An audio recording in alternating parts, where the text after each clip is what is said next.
Hello all of you guys, welcome back to PW platform. मी दुर्गेश मकवान, आपल्या सगळ्यांचं मनपूर्वक स्वागत आहे. मित्रांनो, आजच महाराष्ट्राचे मुख्यमंत्री देवेंद्र फडणवीस यांनीच एल्निनो या एल्निनोचा महाराष्ट्रावर मोठा परिणाम होईल आणि या संदर्भामध्ये या एल्निनोच्या इम्पॅक्ट रिलेटेड महाराष्ट्रातल्या सर्व शेतकऱ्यांना एक महत्वपूर्ण आवाहन देखील करण्यात आलेलं आहे. परंतु पॉइंट आपल्या समोर हा येत असतोय की हे एल्निनो ही ऍक्च्युअल मध्ये कन्सेप्ट काय आहे आणि या एल्निनोचा महाराष्ट्रावर कसा प्रभाव पडू शकतो या संबंधित आपल्याला थोडा यामध्ये कन्सेप्च्युअल पार्ट अभ्यासणं अतिशय आवश्यक आहे आणि त्या कन्सेप्च्युअल पार्टला देखील अभ्यासणार आहोत आणि मुख्यमंत्र्यांनी शेतकऱ्यांच्या संदर्भामध्ये काय आवाहन केलेलं आहे त्याबद्दल पण आपण थोडक्यात माहिती या ठिकाणी डिस्कस करणार आहोत. फर्स्ट ऑफ ऑल, एल्निनो या संकल्पनेचं एक मेकॅनिझम समजून घेणं खूप गरजेचं आहे, कारण हा एक फिनॉमिना आहे की जो पॅसिफिक महासागरामध्ये निर्माण होत असतो आणि या फिनॉमिनाच्या संदर्भामध्ये त्याचे परिणाम हे जगभरामध्ये आपल्याला होताना दिसून येत असतात. वास्तविक काय आहे की यामध्ये दोन गोष्टी समजणं खूप आवश्यक आहे. एक सिनॅरिओ असतोय की जो आपण नॉर्मल इयरचा सिनॅरिओ बघतो आणि एक असतोय की जो एल्निनो इयर फिनॉमिना. आता काय होतंय की नॉर्मल इयर मध्ये जी रचना असते त्यावेळेस आपल्याकडे नॉर्मल मॉन्सून जो आहे हा खूप चांगल्या प्रकारे वितरित होताना बघायला मिळतो. बट जेव्हाही एल्निनो फॉर्मेशन होत असतंय संपूर्ण जगभरामध्ये एक चिंतेचं वातावरण निर्माण होतं, कारण त्यावेळेस आपल्याला हेही बघायला मिळतंय की भारतामध्ये मॉन्सून जो आहे हा अगदी कमजोर होत असतो. मग हे मेकॅनिझम ऍक्च्युअल मध्ये कसं काम करत असतं, या मेकॅनिझम मध्ये नेमकं कोणकोणत्या गोष्टींचा समावेश होतो त्याबद्दल थोडक्यात माहिती बघूया. फर्स्ट ऑफ ऑल काय होत असतंय की सर्वसाधारण जनरली जेव्हा आपण वर्षभराची रचना बघतो तर त्यामध्ये आपल्याला प्लॅनेटरी विंड्स म्हणजे जे ग्रहीय वारे असतात तर यामध्ये व्यापारी वारे जे हे विषुववृत्ताच्या बाजूला अगदी तीव्रतेने येताना आपल्याला दिसतात आणि हे संपूर्ण वारे जे आहेत हे पूर्व पॅसिफिक महासागराकडून म्हणजे पेरूच्या किनाऱ्याकडून आपल्याला इंडोनेशिया आणि ऑस्ट्रेलियाकडे वाहताना बघायला मिळतात. जसं की या डायग्राम मध्ये तुम्ही बघू शकता की जे नॉर्मली मी ज्या वाऱ्यांबद्दल बोलतोय, नॉर्मल इयरला काय होत असतंय की हा संपूर्ण पॅसिफिक महासागराचा जो भाग आहे तर या ठिकाणी या पेरूच्या किनाऱ्याकडून आपल्याला हे जे काही वारे वाहताना बघायला मिळत असतात, जे व्यापारी वाऱ्यांचा पण एक स्ट्रक्चर बघत असतो, तर या व्यापारी वाऱ्यांचं स्ट्रक्चर जनरली आपल्याला या ऑस्ट्रेलिया आणि इंडोनेशियाच्या भागाकडे येताना दिसत असतंय, जसं की या पद्धतीने आपण बघू शकतोय. आता हे झालं नॉर्मली. आता हे नॉर्मली येणारे जे काही वाऱ्यांची रचना मला दिसून येते तर याचा परिणाम काय होतो तेही बघणं गरजेचं आहे. मग याचा एक इम्पॅक्ट होतो की समुद्राचा जो पृष्ठभाग आहे म्हणजे या पॅसिफिक महासागरावरून जेव्हा हे वारे वाहतात तर सरफेस एरियाचं जे काही पाणी आहे तर या ठिकाणी सर्व उबदार पाण्याचा जो प्रवाह असेल हा आपल्याला या पश्चिमेकडे जाताना दिसतो.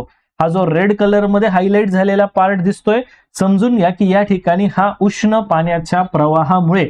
आता आपल्याला एक गोष्ट माहित आहे की ज्याही वेळेला असा उष्ण भाग असेल त्यावेळेस आपल्याला काय माहितीये की तापमान जे असणार आहे हे जास्त आहे, म्हणजे या ठिकाणी वायुदाब जो असणार आहे हा कमी असणार आहे, हे तर आपल्याला माहिती आहे, बरोबर की नाही. या ठिकाणी वायुदाबाची रचना ही कमी असणार आहे. पण आता या ठिकाणी समुद्राच्या पृष्ठभागाचं पाणी हे पश्चिमेकडे उबदार पाण्याचा जी रचना आहे तर या रचनेला वेस्टर्न पॅसिफिक वॉर्म पूल म्हटलं जात असतं, कारण हा पॅसिफिकचा पश्चिम भाग आहे की ज्या ठिकाणी हे उबदार पाण्याचे प्रवाह इथे निर्माण होत आहेत. आता हे उबदार प्रवाह झाल्यामुळे काय झालं, हवा गरम होणार, गरम हवा वर जाणार, ती कंडेन्स होणार आणि त्यामुळे आपल्याला मुसळधार पावसाची रचना ही त्यावेळेस बघायला मिळू शकते. म्हणजे नॉर्मल सिनॅरिओ मध्ये या गोष्टी घडताना दिसतात. आणि पेरूचा जो किनारा आहे तर त्या ठिकाणी मात्र नॉर्मल कंडिशन मध्ये हा जो भाग आहे या ठिकाणी तापमान कमी असतंय आणि या ठिकाणी नॉर्मली जर बघितलं तर ही थंड रचना आहे आणि ह्या थंड रचनेमुळे घडताना काय दिसतंय आपल्याला की जे पोषक द्रव्यांनी भरलेलं पाणी असतंय महासागराचं तर हे अपवेलिंग होत असते, म्हणजे खालचे पोषक द्रव्य हे वर येत असतात आणि याला आपण अपवेलिंग असं म्हणत असतो. बट आता मात्र आपल्यासमोर मुख्य सिनॅरिओ क्रिएट होतो तो म्हणजे एल्निनोची सिच्युएशन. आता एल्निनो ज्यावेळेस तयार होतो त्यावेळेस मात्र संपूर्ण स्थिती ही नॉर्मल पेक्षा विपरीत तयार होत असते, कारण एल्निनोच्या काळामध्ये हे जे काही व्यापारी वारे ह्या पद्धतीने वाहनं अपेक्षित होतं तर ते या प्रकारे वाहत नाही.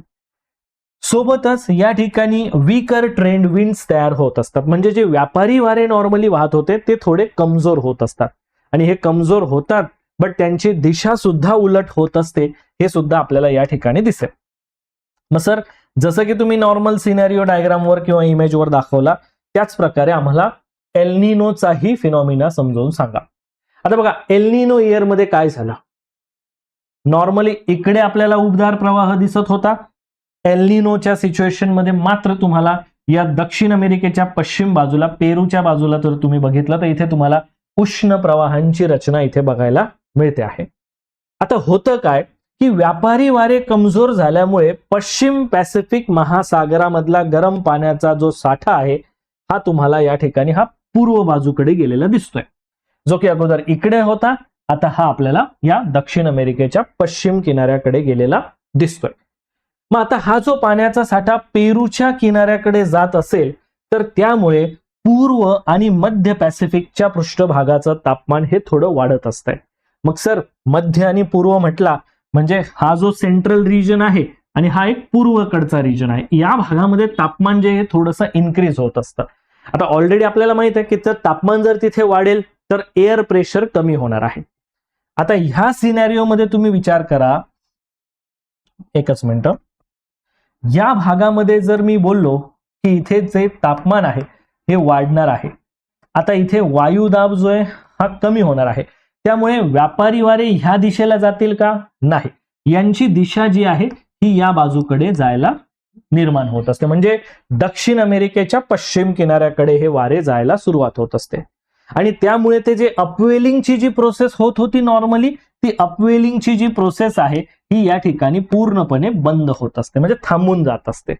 हा तो सिनॅरिओ क्रिएट होतो. आता ह्या सिनॅरिओचा जो परिणाम आहे ना वास्तविक मित्रांनो, हा अतिशय भयंकर होत असतो. आता जसं की भयंकर मीन्स काय की ऑलरेडी आपल्याला भारताकडे येणाऱ्या मॉन्सून वाऱ्यांची जी रचना निर्माण होण्यासाठी जो नॉर्मल कंडिशन आपल्याला तयार होताना दिसते, ही नॉर्मल कंडिशन आता हीच तयार होत नाहीये. त्यामुळे आपल्याला महाराष्ट्राकडे, भारताकडे मॉन्सूनचा वितरण किंवा मॉन्सूनची स्ट्रेंथ ही कमजोर झालेली दिसणार आहे. आता बघा, यामध्ये अजून एक गोष्ट परिणाम करत असते, यामध्ये वॉकर सर्क्युलेशनचं ब्रेकडाऊन होत असते. आता हे वॉकर सर्क्युलेशन, वॉकरचं चक्र ज्याला म्हणतो आपण, हे कशामुळे घडलं बघा. ज्या वेळेला तापमानात बदल झाला, म्हणजे पॅसिफिक महासागराच्या तापमानात बदल झाला, त्यावेळेस महासागरावर जे हवेचं चक्र काम करत होतं त्याला आपण वॉकर सेल किंवा वॉकर सर्क्युलेशन आपण म्हणत असतोय. आता हे वॉकर सर्क्युलेशन जे बघा, हे नॉर्मली अशा प्रकारे काम करत असते, दिसते. हे वॉकर सर्क्युलेशन नॉर्मल इयर मध्ये अशा प्रकारे, म्हणजे इकडे थंड प्रवाह, इकडे उबदार प्रवाह, हे या पद्धतीने असा हा फ्लो जो आहे हा काम करत असतो. बट ज्या वेळेस एल्निनोचा सीन तयार होतोय त्यावेळेस मात्र काय होतंय की या ठिकाणी गरम पाण्यासोबत हवेचा वर जाणारा जो मुख्य प्रवाह होता हा या ठिकाणी उलटा फिरायला लागलेला आहे, दिसतंय तुम्हाला. या ठिकाणी बघा, वेस्टर्ली विंड्सचे प्रमाण खाली यायला लागलं. इथे वॉकर ट्रेड विंड्स आहेत हे तुम्हाला दक्षिण अमेरिकेच्या पश्चिम बाजूकडे जाणाऱ्या वाऱ्यांच्या स्वरूपात दिसायला लागलं. मग आता यामध्ये काय झालं, म्हणजे ही जी रचना आहे ही इंडोनेशियाकडून सरकते आणि आपल्या मध्य पॅसिफिककडे किंवा पूर्व पॅसिफिककडे जायला सुरुवात होत असते. पण मग सर, या सगळ्या सिनॅरिओचा भारताशी नेमका संबंध काय का, म्हणून आपण याचा भारतासोबत इंटरलिंक करतोय. महत्वाची कन्सेप्ट आहे. ज्या वेळेस हे वॉकर सायकल जे आहे याचं विस्थापन होतंय, नॉर्मल पेक्षा हे जेव्हा विपरीत होत असतंय, त्यावेळेस याचा मेन इम्पॅक्ट जो आहे हा हिंदी महासागराला बसत असतोय. कारण हिंदी महासागराला परिणाम का होतो, जे वारे बघा, हा इंडियन ओशन, हा पॅसिफिक ओशन, हे वारे ज्या पद्धतीने ट्रेड विंड्स आपलं वाहण्याचं काम करत होते, आता हे वारे या बाजूला येण्याचं प्रमाण तर बंद झालं, हे वारे तिकडे जायला लागलेले आहेत, व्यापारी वारे. त्याचा इम्पॅक्ट काय होत असतोय की या ठिकाणी म्हणजेच भारतीय उपखंडाच्या वर जी हवा खाली येत होती ती आता या ठिकाणी हाय प्रेशरचा बेल्ट निर्माण करायला लागते. आणि त्या हाय प्रेशरच्या बेल्टमुळे परिणाम असा होतो की हे हाय प्रेशरचे ढग किंवा हे जी काही रचना आहे हे या मॉन्सून वाऱ्यांना येण्यापासून थोडासा बॅरियर क्रिएट करतात, अडथळा क्रिएट करतात. कारण ऑलरेडी हे वारे अडथळा होतील म्हणूनच आता बघा, दोन सिनॅरिओ एकाच वेळेस काम करतायत, तुम्हाला दिसतंय. बघा काय झालं, वॉकर सर्क्युलेशन डिस्टर्ब झालं. कशामुळे झालं, टेम्परेचर मध्ये आपल्याला फरक पडला. नॉर्मल कंडिशन मध्ये जसं आपण बघतो ऑस्ट्रेलिया, इंडोनेशिया या भागामध्ये उबदार प्रवाह व्हायला पाहिजे, हा नॉर्मल सिनॅरिओ आहे, हे भारतासाठी बेस्ट असतंय. बट तयार कसं झालं? दक्षिण अमेरिकेच्या पश्चिम बाजूला. त्यामुळे हे सगळे वारे त्या बाजूला जायला लागले. आता भारताकडे मात्र मान्सूनचं आगमन होण्यासाठी मोठा प्रॉब्लेम जो आहे हा या ठिकाणी क्रिएट होतोय. बरं सर, ठीक आहे, एल निनो जर क्रिएट झाला तर त्याचा ऍक्च्युअल इम्पॅक्ट नेमकं काय होत असतो, त्याचा परिणाम समजून घेणं हे खूप आवश्यक आहे मित्रांनो. आणि याचा परिणाम खास करून आपण महाराष्ट्राच्या बाबतीमध्ये बघणंही गरजेचं असणार आहे. पहिला सिनॅरिओ यामध्ये दिसतो आपल्याला की सर मान्सूनचं जे आगमन असतंय हे थोडंसं लांबत असतंय. कारण ऑलरेडी आपल्याला दिसतंय की आता जनरली जो मान्सून आपल्याला जूनच्या सुरुवातीपर्यंत किंवा जूनच्या मधल्या अवस्थेपर्यंत महाराष्ट्रात आगमन झालेलं दिसून यायचं, तर आता हा जूनच्या शेवटी किंवा जुलैच्या महिन्यापर्यंत आपल्याला महाराष्ट्रामध्ये येताना दिसतो. म्हणजे काय झालं की ह्या पर्जन्याच्या कालावधीमध्ये म्हणजे मान्सूनच्या कालावधीमध्ये अजूनही आपल्याला कोरडा कालखंड जास्त निर्माण झालेला दिसतो. आणि बऱ्याच वेळेला काय होतंय की ऑगस्ट आणि सप्टेंबर मध्ये ज्यावेळेस आपल्याला मुख्य पावसाचा टाइम असतोय त्यावेळेस पावसाचं प्रमाण देखील कमी झालेलं दिसतं. म्हणजे त्यावेळेस सुद्धा तुम्हाला ऑलमोस्ट 40 to 60 पर्यंत हे प्रमाण जे हे घटलेलं असतंय. कशामुळे? तर ह्या एल निनोच्या परिणामांमुळे आपण बघू शकतो. दुसरं की सर प्रादेशिक दुष्काळ निर्माण होत असतात, जसं की मराठवाडा असेल, विदर्भ असेल. आता ऑलरेडी हे दुष्काळ प्रवण क्षेत्र आपण बघत असतोय, ड्रॉट प्रोन रिजन म्हणून बघतो, की जिथे ऑलरेडी पर्जन्य छायेचा प्रदेश आहे, पावसाचं प्रमाण कमी असतंय, असा हा भाग आहे. आणि महाराष्ट्राच्या भौगोलिक रचनेचा जर आपण भाग बघितला तर हे लोकेशन्स जसं मराठवाडा हे सह्याद्रीच्या पूर्व बाजूला येत असतात. आणि आपला हा जो रिजन आहे हा रेन शॅडो रिजन म्हणून आपण बघतो. आणि एल निनोचा परिणाम जर आपल्याला घडताना दिसतोय तर त्यामुळे या रेन शॅडो रिजनवर अधिक भयंकर आपल्याला परिणाम होताना दिसतो. मराठवाडामध्ये जर तुम्ही बघणार, महाराष्ट्राच्या भागामध्ये जर बघितलं तर छत्रपती संभाजीनगर, जालना, बीड, धाराशिव, लातूर, सोलापूर ह्या जिल्ह्यांमध्ये नॉर्मली सुद्धा बऱ्यापैकी आपल्याला पाण्याची टंचाई तर दिसून येते. बट आता एल निनोचा हा गंभीर परिणाम असाही होऊ शकतो की या ठिकाणी थोडासा तीव्र दुष्काळ जाणवू शकतो आपल्याला. यालाच आपण एक मेटेरोलॉजिकल ड्रॉट कंडिशन सुद्धा बघू शकतोय. येत्या लक्षात. सोबत पूर्व विदर्भामध्ये ज्यावेळेस मान्सूनच्या टाइममध्ये जी भात शेती केली जाते तर त्यासाठी लागणारं जे पर्जन्य आहे तेही जर कमी होईल तर त्याच्यावरही आपल्याला कृषी उत्पादनावर, त्या तांदळाच्या उत्पादनावर परिणाम होताना दिसतो. सोबत आपल्याला आणखी काही इम्पॅक्ट जर बघितले तर सगळ्यात महत्वाचं म्हणजे भूजल पातळी खालवणं. बघा, पाऊस पडेल तर त्या ठिकाणी पाण्याचं इन्फिल्ट्रेशन होईल, पर्क्युलेशन होईल. जमिनीखाली जेव्हा ते पाणी मुरणार तर जमिनीखालचे भूजल साठे त्या ठिकाणी स्टोअर होत जातील, रिचार्ज होतील, रिफ्युल होतील, बरोबर की नाही, पुन्हा भरले जातील. बट जर पाऊस पडला नाही, म्हणजे या एल निनोच्या इम्पॅक्टमुळे जर पाऊस पडला नाही तर आपले भूजल साठे सुद्धा खाली होत जातील, रिकामे होत जातील. आणि ते आपल्यासमोर आणखी एक आपल्याला संकट बघायला मिळतं, बरोबर की नाही. सोबत जे महाराष्ट्रातले प्रमुख धरण आहेत या धरण क्षेत्रांमध्ये जर पाऊस पडला नाही तर त्याचाही एक आपल्याला त्या पाण्याच्या टंचाईचा सामना आपल्याला करावा लागू शकतो. यासाठी आजच म्हणजे मुख्यमंत्र्यांनी जे महत्वपूर्ण सोल्युशन देखील दिलेलं आहे तर त्याबद्दल पण आपण बघणारच की आपला म्हणजे आपण काय ऍक्शन प्लॅन यासाठी करतोय याबद्दल महाराष्ट्राच्या मुख्यमंत्र्यांनी सुद्धा आज महत्वपूर्ण काही सूचना, काही आवाहन केलेलं आहे, त्याबद्दलही आपण बघणारच आहोत. दुसरा आपल्याला आणखी इम्पॅक्ट दिसतो की महाराष्ट्राचं कृषी क्षेत्र आणि बहुतांश भाग जो आहे म्हणजे आपण म्हणू शकतो की महाराष्ट्रातल्या 70% जास्त जमीन ही कोरडवाहू शेती आहे, ज्याला आपण रेन फेड ऍग्रिकल्चरचं क्षेत्र किंवा त्या पद्धतीची ही शेती म्हणून बघत असतो. आता जर एल निनोमुळे जर आपल्या पर्जन्यावरच जर इम्पॅक्ट होईल तर त्याचा डायरेक्ट इम्पॅक्ट आपल्याला या रेन फेड ऍग्रिकल्चरवर होताना दिसतो. आणि याच्यामध्ये काय होतंय की जर समजा आता बघा सुरुवातीला काही कालखंडानंतर म्हणजे असं म्हणूया की जुलैमध्ये लेट झाल्यामुळे जुलैला पाऊस पडला, पेरणी झाली आणि परत जर एक कोरडा कालखंड गेला तर ते उभे पिकं म्हणजे जे पेरणी केलेले पिकं होतं ते जळून जातात. शेतकऱ्यांवर पुन्हा एक संकट निर्माण होतं, ते म्हणजे दुबार पेरणीचं संकट निर्माण होत असतंय, बरोबर की नाही. त्यावेळेस आर्थिक संकटही आहे, पुन्हा पेरणी करणं म्हणजे आर्थिक संकट देखील आहे. सो ह्या सगळ्या गोष्टींवर एक आपल्याला इम्पॅक्ट होताना दिसत असतोय. बट ह्या इम्पॅक्टच्याच दृष्टिकोनातून आजच एल निनोचं जे संकट आपल्याला निर्माण होताना दिसतंय संपूर्ण भारतावर, महाराष्ट्राच्या संबंधित पण, तर महाराष्ट्राचे मुख्यमंत्री माननीय देवेंद्र फडणवीस यांनी एक या संदर्भात आपली काय तयारी असणार आहे त्याबद्दल काही पॉइंट्स हायलाईट केले, त्याबद्दल त्यांनी काही आवाहन देखील केलेलं आहे.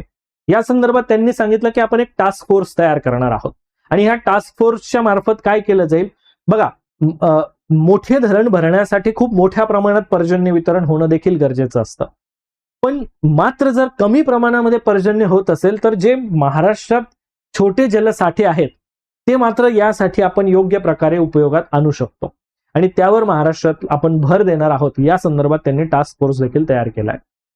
सोबतच पर्जन्य वितरण कमी झालं तर चाऱ्याचं उत्पादन कमी होतं आणि सगळ्यात पहिल्यांदा प्रभाव आणखी सगळ्यात महत्वपूर्ण आपल्या महाराष्ट्राच्या पशुधनावर होऊ शकतोय, कारण चाऱ्याचं उत्पादन घटलं तर पशुधनावर खूप मोठा परिणाम होईल.